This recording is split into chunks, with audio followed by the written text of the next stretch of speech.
Chasin Trail, kicking up dirt, sweating my eyes, but it don't hurt. Fast feet, loose rocks, send it full sail. Ain't no stopping, we chasing trail.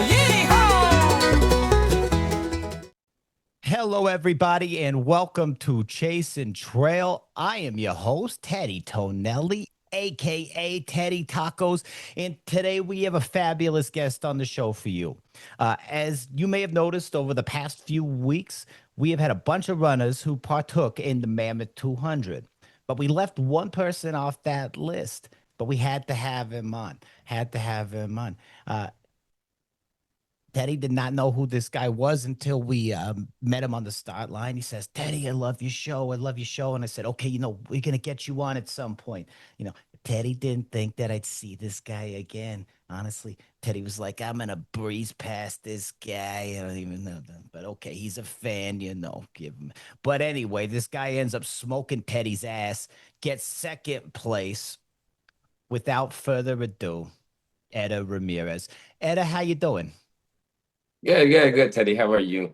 I'm doing fine this morning, just waking up. And, thank you for having me on the show. As I said, I'm a big fan. I have watched your shows before, and it's fun. It's always fun. So I'm glad to be here. Yeah, no, we're happy to have you. And, it is fun. We try to have a good time. And, when I remember, when I saw you on the start line, I got to, tell this story really quick. Like I said, you stopped to say hi, and Teddy goes out, we're cruising, and I didn't see you again until the nighttime. I don't know if you remember. I was running with some other guy that I found straggling along the way, and we ended up becoming buddies and all that. And I see you with your pacer just cruising by, speaking Spanish, wearing your little face bandana, and I'm like, oh my God, this is that must be Edher. And he was just cruising by, didn't even look like he was fatigued at all, and which is good because it was only mile 65. But I never saw you again. Next time I see you, I see Edher get second place. I'm like, holy crap, where'd this freaking guy come from? Yeah, I know. I don't remember when I passed you. Do you remember what mile was this? Yeah. Okay, so there was the Sawmill aid station. It was between Green Church and Gila Canyon. Yeah, that's where you passed me right in there. It was like this little fire road. I'd say a little. Oh, I remember now. Yeah. Okay. Yeah, I was struggling in that stretch. I was actually struggling from like mile 20.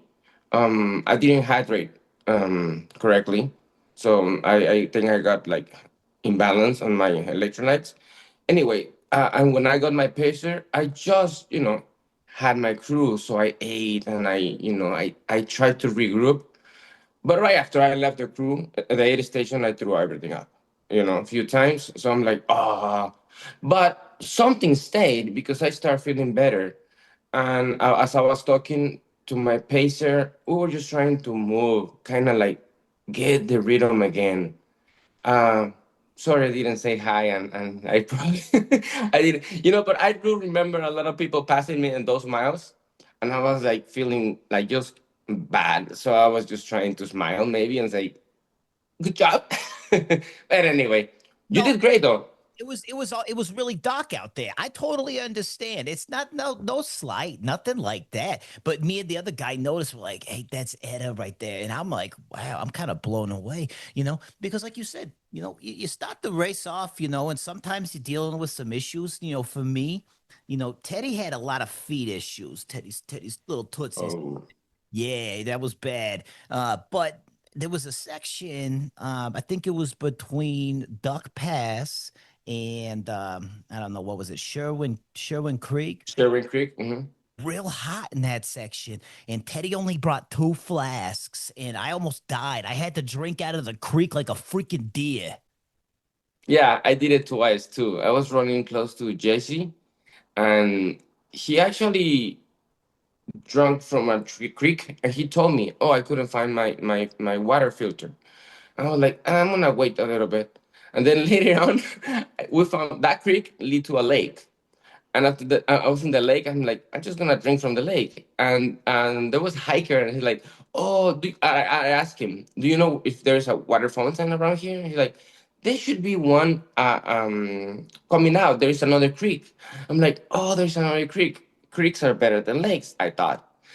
I was running. Well, the creek was the creek coming out of the lake. So I was like, yeah, might as well. I could just... Anyway, I drank from there 2 times and I didn't get sick. So far so good. I just feel really bad. So you had a issue, like issue with you fit from the start? Oh no, not from the start. No, what happened was, it was actually good from the start, but I didn't change my socks around like probably. I think I probably should have changed them at like mile 30, somewhere in there, but I didn't. I just had a bunch of sand in there for 50 freaking miles. Next thing you know, I get to the Crowley Lake aid station and I finally changed my socks. And at that point, the feet was already kind of going. And yeah, it just got bad. It's fine. I mean, at the Yeah. end of the day, we rallied. We got it done. It didn't do what we needed to do, but that's where you stepped up, and we're actually gonna get into that here in a second about how you really stepped up for Team Teddy, and we're so appreciative. But um, I was looking at your ultra sign up. And I noticed that this was actually only, I believe, is your second 200-mile race, right? Yes, second 200-mile race, even though I run 233 miles on a backyard before, Oh, okay. Yeah, a back. backyard format. So I did a little over 230 miles. Okay, wow, that's crazy. Yeah, because I saw there's a bunch of 100 milers, some 38 milers, 50 milers, like your standard mix of things. And then, I saw the other 200, that the big one, right? The Cocodona, right? You got third place. It's like, holy crap. That was like your first like official 200 outside of the backyard ultra format, like truly like race type thing. At third place, it's like, where did this freaking guy come from? He was like it's like a gazelle. Yeah, to be honest, like I'm a super fan of the sport. Like I've been a fan of the sport from the beginning, and we started this just to get it done, accomplish, do hard things. And as I was able to finish them, I noticed that it wasn't just enough to finish. I wanted to like, push a little more. So I kind of like keep training and I keep getting better and I saw the results. So in Cocodona, I was like, it sounds I have run before couple backyards. So I was like, I just have to keep moving, be strong, be efficient, take care of myself. And I saw the lineup and Cocodona. I was like, there is no freaking way I'm gonna like, if I make a top 10 male, I'll be, wow, ecstatic, super happy. And as I said, in the starting line, just like in Mammoth, I was trying to say hi and taking pictures of my, my idols here and there. And I couldn't get a picture with some runners. I'm like, next time I gotta get a picture in the starting line because sometimes you don't see them on the finishing line. So anyway, so I was just having fun, and that's when I think people kind of like, oh, this guy is doing, good here in Cocodona. Where is he coming from? And I think it was, even for me, was very surprising how I was able to just keep hammering. And in Mammoth, it was kind of the same. The feeling of being a fan of the sport is kind of the same. Um, like Hillary team, they spend so much time trying to like promote the race and do the videos and to be honest, that's how I kind of follow everyone. Try to watch all the videos that the race about the race I'm about to do. And this one, there is not much of information. It was the first edition, so everything I could get, I got. And then I tried to compete a little more, but it didn't start as well. And yeah, I feel like I'm still on the going up, so I'm still training hard. We'll see. Absolutely. And that's the thing. And, it's kind of funny though, is you sitting there and you're just like, I don't know, be able to get pictures with these people. The next thing you know, you're sitting on a podium with Jimmy Elam and Max. Like that's pretty crazy. Two hundreds, you're on podiums. You're getting pictures. People are looking for your picture. Now, next 200, people are going to be like, there's Edda. We're going to get a picture with them. I know Teddy's going to, because we didn't get a picture together. And that's, it's like, hey, it is what it is. Teddy came in way too late. You was probably sleeping. You've probably already had your second breakfast at that point. uh, So, it just is what it is. But it's a great thing to see. I think with this 200-mile format, we're seeing more and more people kind of come out of the woodworks and make a name for themselves. And it's nice to see. It really is. Now, I will say, I think Jimmy Elam kind of changed the game a little bit with that run. That was very impressive. What's your take on the fact that he ran that? Did he do it, what, 43, 44 hours, something like that? Like, wow. yeah. Yeah. I think 40. I think close to go 45. Anyway, it was super fast, and I talked with the guy before the race. Super cool guy. I love the way he just conduct himself, and how he's so open to talk, and I'm so happy for him to, like, and not even just this race, but as you said, I think is setting the bar on how you can run it, because he didn't.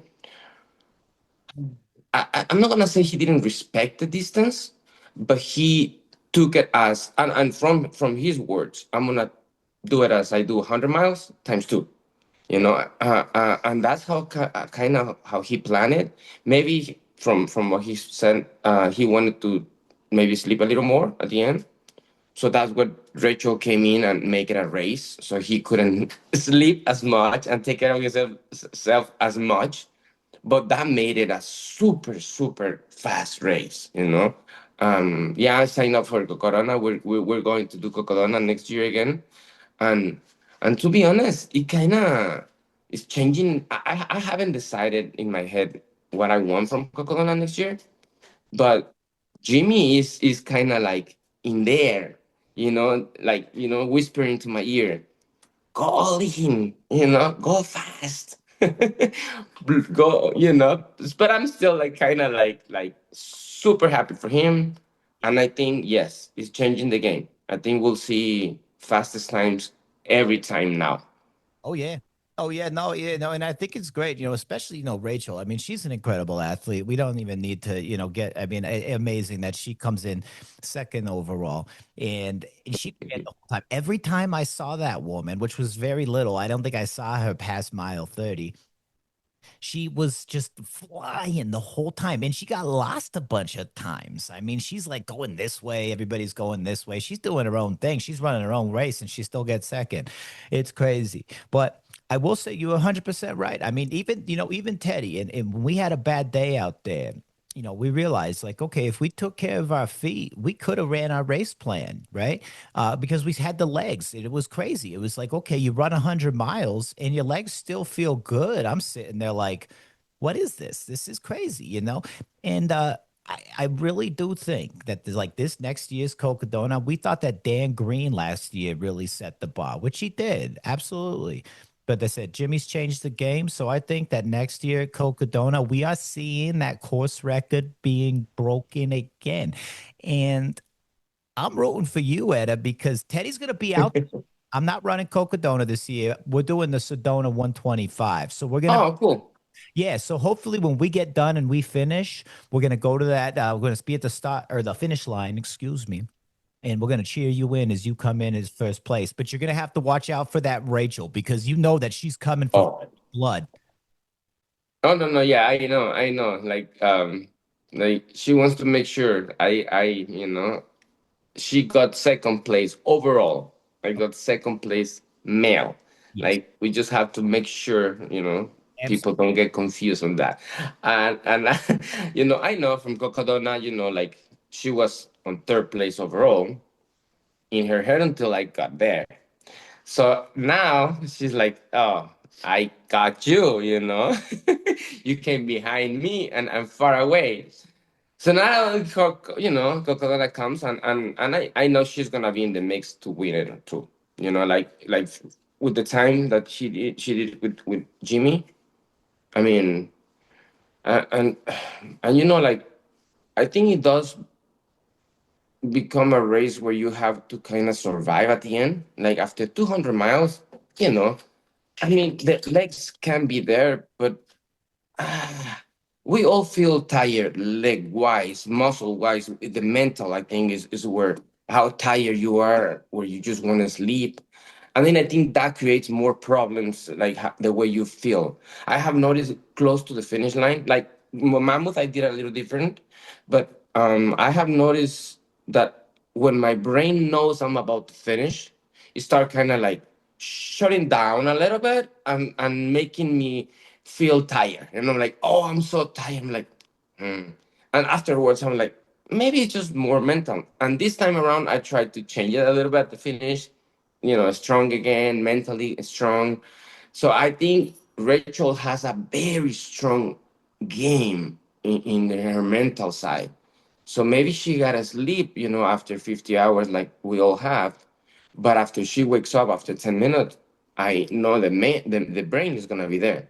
So I think Jimmy set the bar right now, like shows how much you can push our bodies running wise. And then if you can stay very, very, focused even on the later miles and days, then you can still move. You can still catch people and pass people in the last 50 miles. Well, No, absolutely. Well, I mean, and that actually brings me to one of my questions here is what was your sleep strategy going into Mammoth? And how do you think you changed that going into, say, Cocodona in 2026? Yeah, no, well, from Cocodona, I have done the two backyards before, and both of them, I got to the second night, and I noticed I cannot sleep the first night. I had 15 minutes every hour to try to sleep. I couldn't. So in Cocodona, I just went straight, no sleep until I have to. On Mammoth, I knew I can run for 50 hours. So I was just like from the get go, I'm not gonna sleep. I'm just gonna go, go, go. Um, I feel very proud of this race, the way it turned around. Like maybe they all think, oh no, no, no, this is the way he ran, that's his strategy. To be honest, on this one, I try to stay a little bit closer, but from mile 20 to 40, yeah, 42. I kind of struggle like a lot, so I kind of fall behind. But the way I was able to rally, I'm like, oh wow, like I still because at one point I was with my family. I had my children there, and I saw they were worried. Like you see their faces, and my daughter was like, "Yeah, daddy, take it easy this next section." My son is like, yes, daddy, slow and steady. Just repeated what I always say. I'm like, okay, okay, I'm gonna just get it together. But I thought maybe I should just sit down, get better, forget about podium, and then just enjoy my family, my pacers on a different pace. But it was too early, and I was like, no, no, no, come on, let's try, and then if it doesn't work out, you still can do that the last 50 miles. You can really get slow if you have to. But I gave it a shot, and I was so proud the way I rally, and like the way my family also went from, oh my God, are you gonna DNF? Or to, yeah, Max is right there. Go get him. I love how they also change it for me.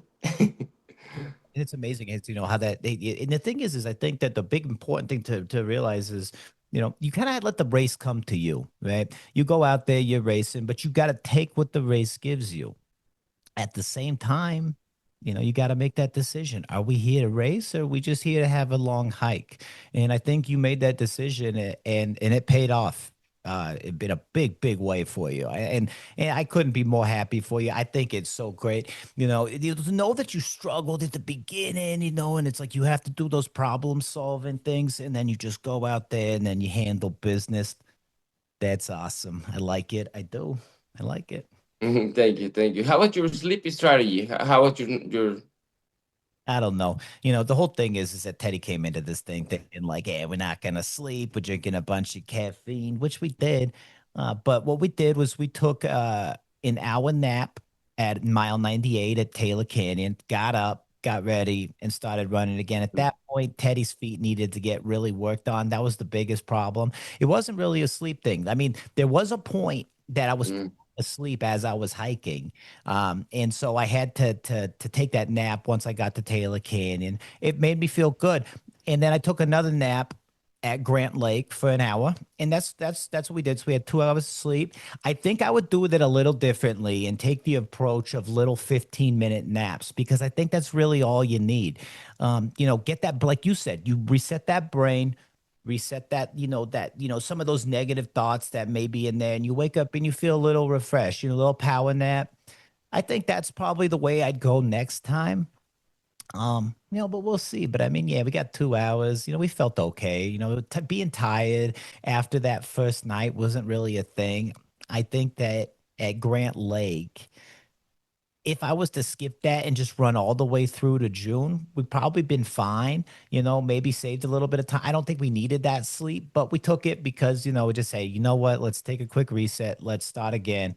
And then we'll finish this thing strong. We didn't really finish it strong, to be fair. It was really kind of a struggle bus the whole time. Teddy's sitting there just bitching the whole time, like, my feet, my feet. And my paces are just like, oh my God, why did we come? This is ridiculous. Like, this guy doesn't shut up. But, and we finished it and it was fine. Got to the end, gave Hillary a hug, and I smelled terrible. I smelled like a freaking aquarium. It was, We all do. yeah, it was cool. How's your body feeling after the race? What was it? Was there any ailments, or did you recover pretty quick? Yeah.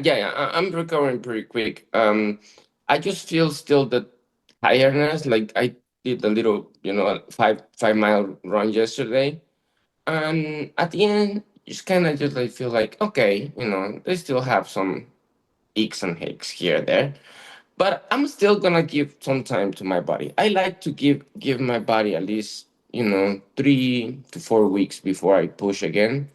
So I'm gonna still take it easy. Just run to kind of see how it's going. Like kind of like getting the recovery at the same time that you kind of like move a little bit.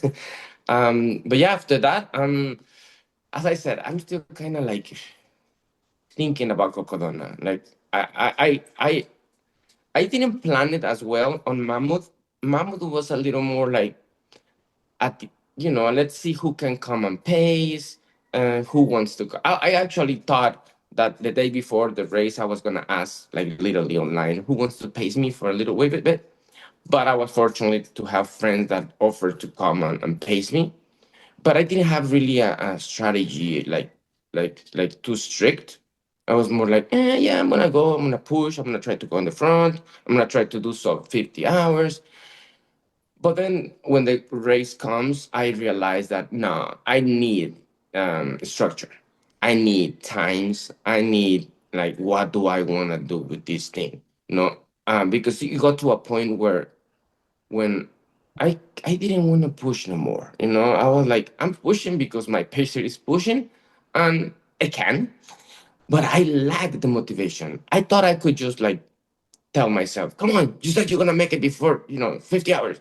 Keep pushing. Nah, it didn't work for me. I was like, uh-huh. I ignore myself. You have to, and that's the thing is that I think that the mental thing is something that is for me, I've always said, Hillary had asked me before the race, she said, what's your strategy? And I don't know if you remember when we were kids and you get bullied on the playground and somebody would say, Teddy, you throw like a girl. And they're not wrong. But I told her, I'm going to run like a girl, right? Because they have a better mental game, I think. They're able to handle that adversity, I think, a little better than we are, which is so strange, but I admire it. And that's kind of the approach I took. But there were still times when, I'd get in my own head. Teddy almost quit like 3 different times, and my crew just ignored me. They would like, shut up, eat this freaking rice ball, and keep running. Like, get out of here. And I'm glad they did. I'm glad they did because if I had quit, Teddy would have felt real bad. But hey, it's fine. Um, you know, let's get into a thing. I was looking at your Instagram and I was like, what is this guy about? Like, what does he do outside of running, And I noticed for a profession, you're a locksmith. And I was like, wow, that's pretty cool. Teddy locks his keys in his car all the time. And I was wondering, what is the coolest car that you've ever got to unlock? Mm. Okay, we make a lot of car keys. We don't really do a lot of lockouts. We do more like all keys are lost. We create the keys. But I mean, I have done a lot of cool cars. Oh man, like to be honest, you name it, I have made a key for that car. Yeah. Um, like I've been doing this for 25 years, and I can make keys from like the 60s all the way to the 2025. So any car that you like, I have probably made the key for that car. Little planes, I think that's cool. I have made keys for a little plane. Really? Well, okay, so let me ask you a question here. I have somebody down the street that has a really cool car. If I wanted to get a key, how would we do that? What information do you need, if you know what I'm saying? So Teddy can, Yeah, well, it was very easy. Where is the car at? At the street? yeah, so if I ID and registration. Is it at your garage? I'll just make the key. It's fine. You live there. It's your house. Show me your ID. I'll come make it. Is it on a pretty much if it's on a private property, you kind of have some rights like the tow companies. yeah, When the tow companies impound your car, that's our actually what we do. Like all the impounds, all the repo cars, you don't pay your car, they get it, and then the bank doesn't want your car; they want the money, yeah. so they call us to just make the key, send the car to the action, sell it for whatever they can get a little money back, and car is gone. And they don't want to sell it without keys because of course it's gonna go way cheaper than if I had key. So that's how it is. That's how it works. Let's say Teddy doesn't have an ID. Teddy doesn't, let's just say I like the car, You know what? We won't talk about this online. Yeah. We don't need to get involved in it. All you it's I'm gonna write you in the list because unfortunately I have a lot of business propositions ah, from a lot of partners. yeah. So I just don't usually take those. I just leave them on the waiting list. Okay, no, fair enough. Look, I don't want to get you in trouble. Teddy probably should avoid all that anyway, and I'll just buy the car, I guess, whatever. We Okay, just work hard. yeah. Have you ever unlocked a car for somebody and it wasn't their car, an accident, and they ended up stealing it, and you're like, oh shit. Mm. No, not that I know. Not that I know, to be honest.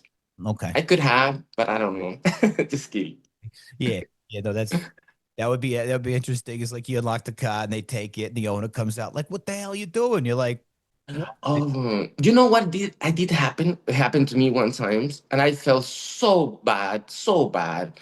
So this lady called me and asked me like, "Oh, can you make me a key for my car?" Yeah, sure. Where's your car?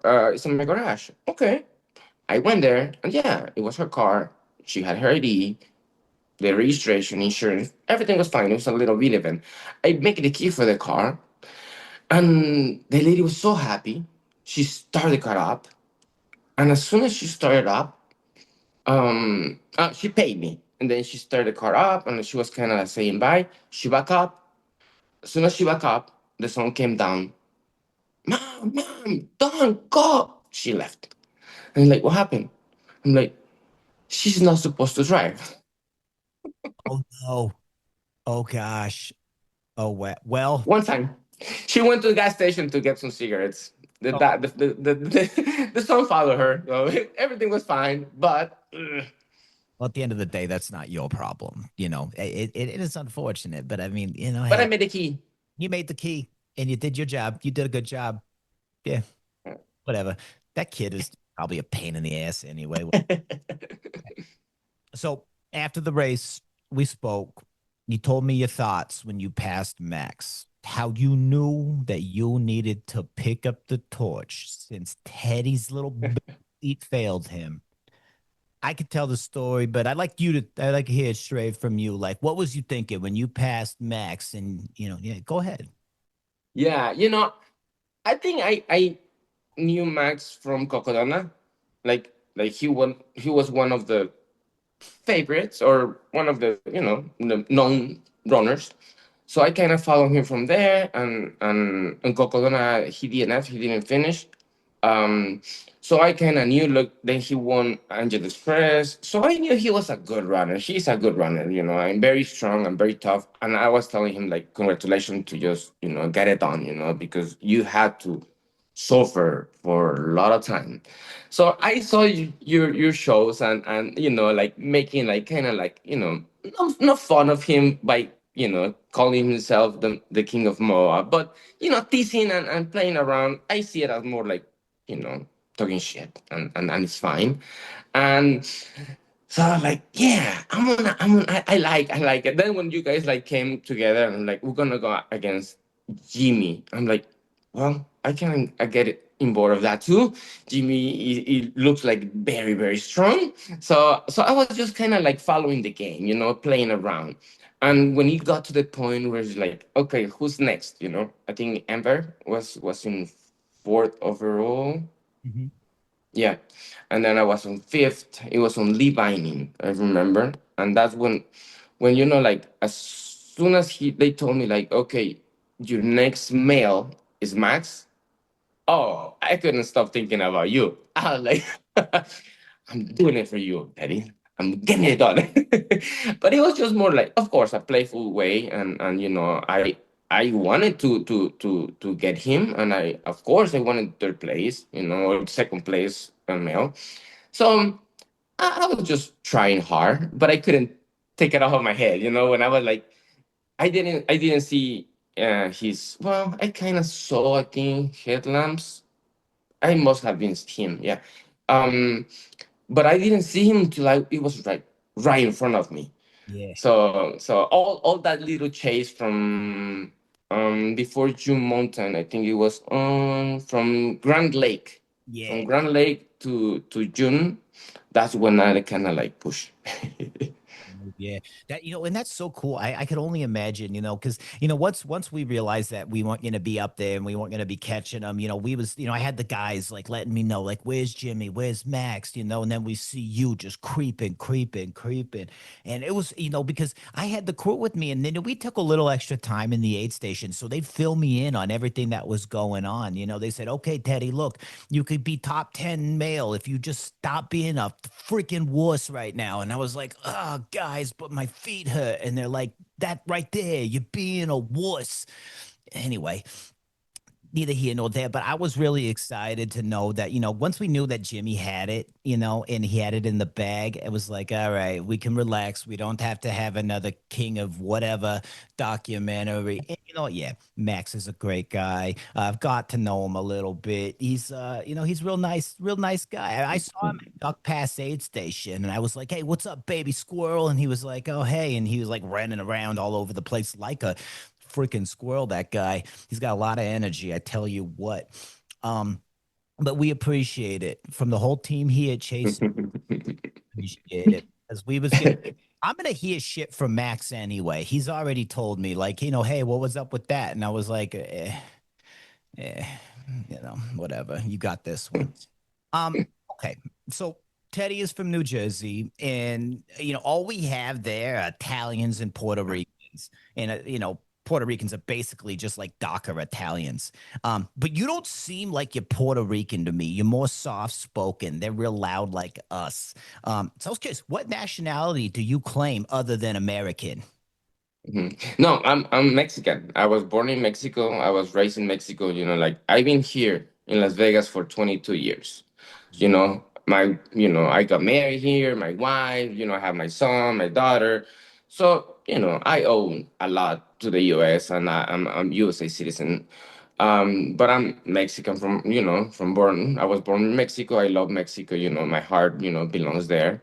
But I do appreciate a lot of the things that I have here and respect, and the way I think I just conduct myself. I try to just be very mild, and like at the end of the day, just try to have a good life. Like right now when you have children, you start like thinking like, what is the purpose? Like where are we going, or where do I tell my children to go to? Like go and get famous, go and get rich, go be a boss, a leader, president, like or just be happy and enjoy life and work hard. So I'm like with the children, I'm rethinking everything, and like I try not to be loud on purpose because when I'm loud, I always regret it. Like when you're loud, you just say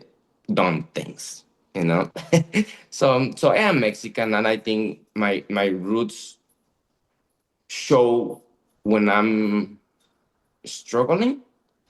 I kind of look back and like where I come from, and I always think, you know, these guys are all athletes and are runners, and I'm thinking like I'm a warrior here, I want to just keep hammering, like I'm very strong. I don't cry. I don't, I mentally, I stay very strong when I see people kind of going down.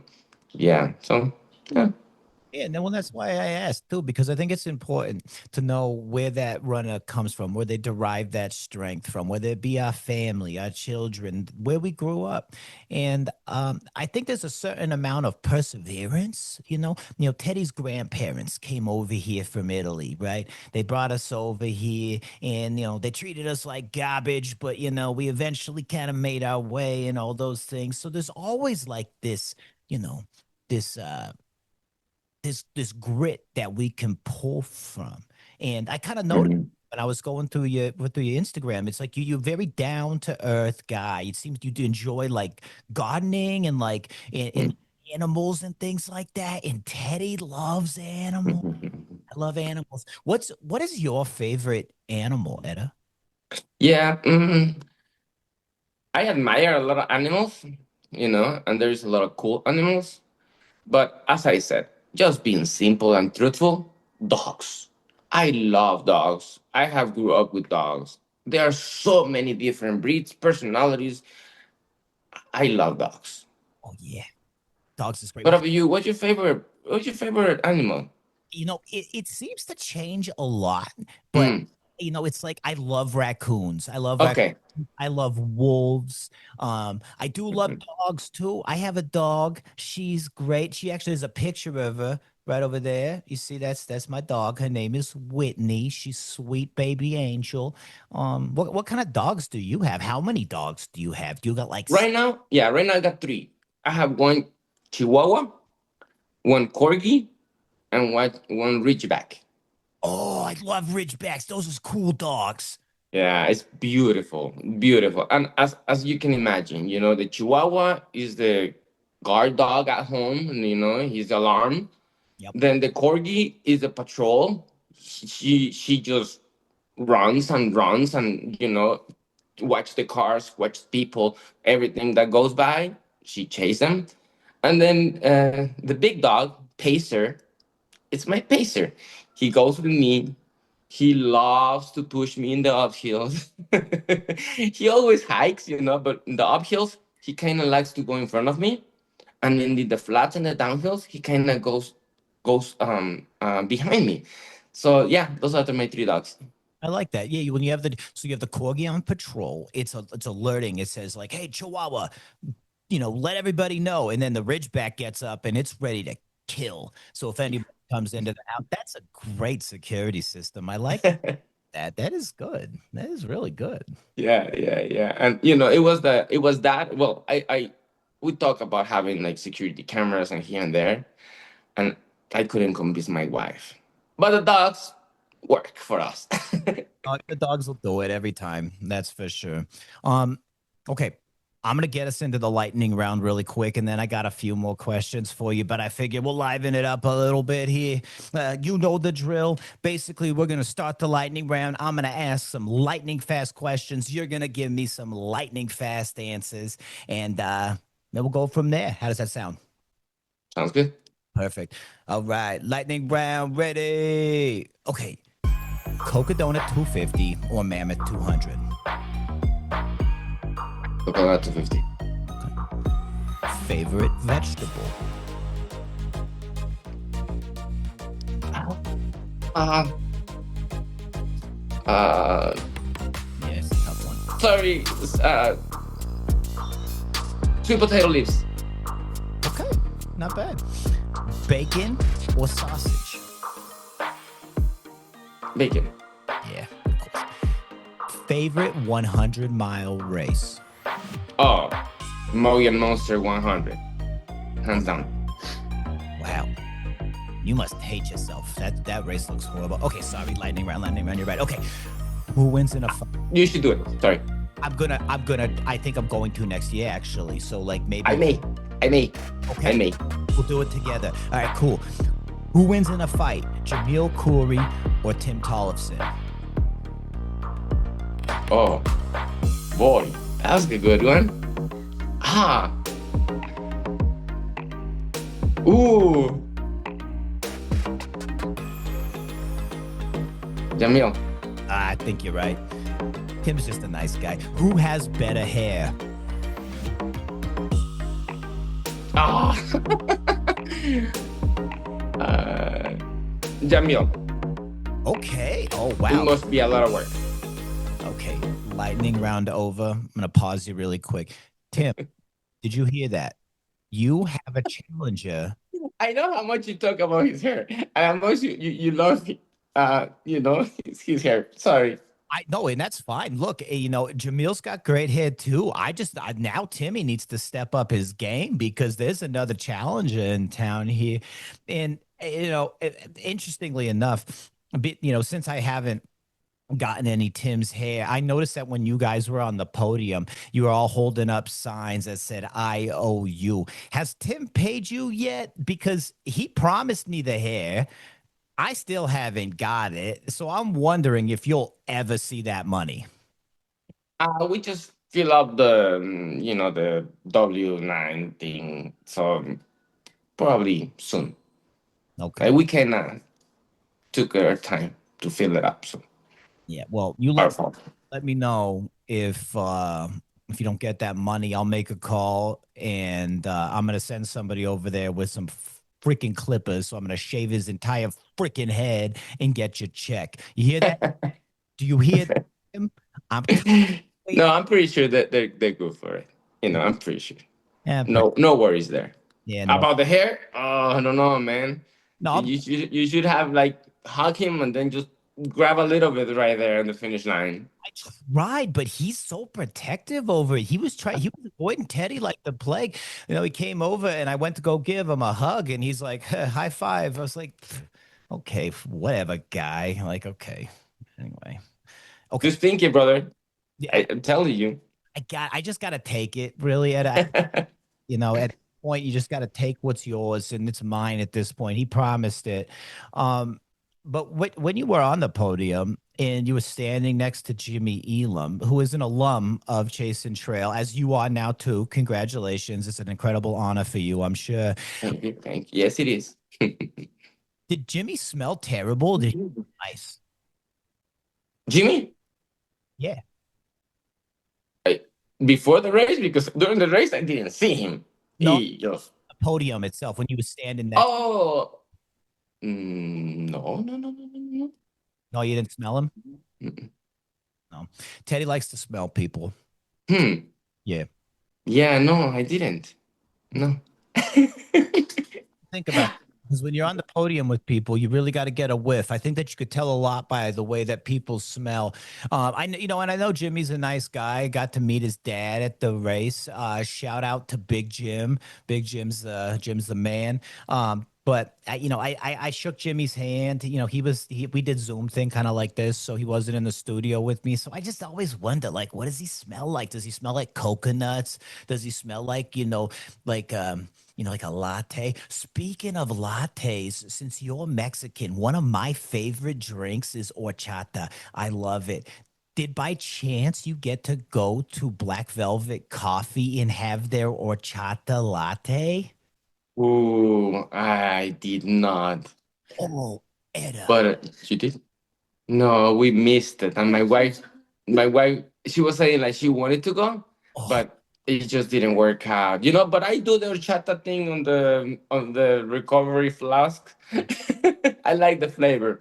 It's my favorite, and that's the thing is Teddy. I don't know if you know this about Teddy. Teddy is actually an honorary Mexican. I have a Mexican friend. He tells me, he says, Teddy, you're basically a Mexican. And I said, yeah, I think so too. We're kind of one and the same, me and you, more or less. Obviously, like, you actually from Mexico. Teddy's from New Jersey, but whatever. I love horchata. Next time you need to freaking go. I'm telling you, Edda, it is incredible. Yeah, yeah. I have so many places to visit in Mammoth. Like, to be honest, I don't know if we're gonna do it again next year. If I'm gonna do Malgion, it kind of overlaps, or other race. I don't know yet. We still have to plan, but definitely Mammoth is a place that we have to come back and visit a little more. Jimmy was telling me, like, the back country is beautiful. We just get to see it. Well, not 200-mile loop. So we saw some, but I also passed to, like, at night, June Lake and all that, and that beautiful area. I run it through night, so I'm like, I had to come back definitely and try all the coffees. Absolutely. Well, and here's the thing is that you're in Las Vegas. I'm in Southern California now. We're basically like right there. There's a lot of backcountry adventures. I say what we do, and me and Jimmy was talking about this as well. We get out there. We don't do it in a race format, but we go do like the Evo loop, the Ray Lakes loop. There's so many different runs that we could do out there that is so beautiful. There's creeks, there's rocks, there's trees and birds and lakes. It's so beautiful. So we'll get out there. We'll do some training out there. And I think that's a great idea. Yeah, And, because we may not be back to Mammoth for Mammoth 200 next year. Teddy's still deciding as well. It's still a little PTSD over here. But, yeah, yeah. But like, also, like, Mammoth, like the way the race, I think team did a great job. Hillary too. They did got the communities kind of like to go through. So I think the area, just even if you're not running, but just to go cruise someone, to spend a week, during that time of the race, like, that will be a place where I can see myself planning a little vacation and overlapping with the race, or helping a friend. Like, I think the area, the easy crew access, the little towns, the coffees that you get, I think it's a great race. I'm not saying I'm not gonna go next year. I'm saying I'm not running it, but I think to go and be around, it's beautiful. I gotta go fish those lakes. So yeah, yeah, yeah. It's a beautiful area. I think the race is gonna work. I think the crews are gonna spend more time maybe next time. Like, if we ever run it again, I'm going, a few days before, to at least hike before you destroy your legs. So yeah, yeah, yeah, yeah. No, and it's a great place for the family too. Like you mentioned, you bring the wife and kids out there. When they're spending their downtime, going between crew places. Again, they go to these little towns and all that, and it's just beautiful. It's great. The kids can run around all rampant, doing all this stuff and just doing kid things. It's great. I mean, I think Teddy's looking at it kind of the same way. As next time we go out there, have a little bit, more crew, more family, make an event out of the whole thing because it's a great location for that. Yes. It's that race. I think that they knocked it out of the park for a first year. Teddy was very impressed. Very impressed. Yeah. Okay. So I'm gonna ask you. I'm gonna have a few more questions for you. But what's the next big race for you? Is it Cocodona? Are we focusing on that for this year? That's gonna be the big one. Is that what we're looking at? Yeah, right now that's the only race I have signed up. Like, we have for sure going ready, but I wanna do one more before that one. I'm still thinking. I'm still thinking. I was floating the idea of a 24 hours, then I was floating the idea of 100K. But I want to kind of decide what I want to do con Cocodona. Um, and I may divide my training into kind of like fast, flat, and then a little more mountain, a weight at the end. So I may choose a fast race. I'm thinking Black Canyon, something like that. I did Black Canyons in 2 years ago. Well, 1 year and a half ago, and it went so. So I think I can do it way better now. And actually training for that. So, but I haven't decided yet. Okay. Okay. No, I think I was actually going to throw Black Canyons out there. It's like it's a really good time to almost like throw that into the training block for, a little bit of faster work, get that speed training up on the front end of the block, and then you can kind of ease into the slower mountain stuff to get that endurance. And I think that's smart. I'm going to be looking out for it. I don't think Teddy's doing Black Canyons. I think that we're really just going to be focusing on the Sedona 125, probably do a little tune-up race. But what we're looking to do, and I'm gonna tell you, Ed, you know, Teddy's got a taste for it now. So Teddy's going to Sedona 125. We're trying to win that thing. We're gonna get our automatic entry to Cocodona 227, and we're gonna go out there and we're gonna be racing, I'm sure, because I'm assuming that you're gonna be placing again at Cocodona. You're gonna get yourself back into that race, and I'm gonna see you again. I promise that. I like it. I like it. I like it. We'll keep training, and we'll see each other. Yeah, yeah, definitely. On that race, we can definitely share miles before, the real race. Well, not really. As I said, it used to be like that. I think Jimmy changed the game. Jimmy and Rachel changed the game. So now I think Cocodona is gonna go fast from the get go. Like just like last year. And let's see who can stick it, and let's see who cannot. Yeah, no, I agree. I think that it's going to be a whole lot less socializing out on the trail, and it's really going to be you're going to have to run your race plan, and you can't get caught up in the weeds. Look, it's fun to meet people on the trail, but at this point, we're all out there racing, we're all out there competing. Yeah, we're having fun, but at the end of the day, we're competitive people. We got to get out there and we got to push it. And you know what? Like I said, we set the bar high. And it's now it's our turn to go and try to reach that. Yeah, sounds good. Yeah. All right, Edda. What I like to do is I like to give my guest the last word. You could share a message, whatever that may be. You could tell a joke, whatever it is that you like. So I'll give you the floor. Go ahead. Oh, well, I should have thought about this. Yeah, But I think I just wish a good train to all of you guys, all the runners and all the people that go and race, and we'll see next race. As I wanna keep making a name of myself. So see you next time. I love that. See you next time. Hey, everybody. Guess what? Edda's now on the scene. He has made himself known. Not only did he come to Cocodona and throw down there, he came down to Mammoth 200 and got second place. That's 2 podiums in his first, 2 official 200-mile races. And we'll see you at the next one. That's for sure. All right, perfect. Well, thank you, Edda. I want to I said again, congratulations on that amazing run. We'll be looking out for you for the rest of the year and seeing what you do, seeing how the training's going. We'll connect, hopefully get out there and do a little training together. But what I'm going to do is I'm going to put your Instagram up over here so people can go and follow you. Follow along with the training. You post some great things on there. It's not all about just running, which I think is great. It's a little bit of a mix up. And you guys can go and get to know Edda because he is going to be in your feeds for a long time to come here, I believe. But anyway, everybody, I'm Teddy Tonelli with Chasin Trail, a.k.a. Teddy Tacos. Teddy out. Chasing trail, kicking up dirt, sweating my eyes, but it don't hurt. Fast feet, loose rocks, send it full sail.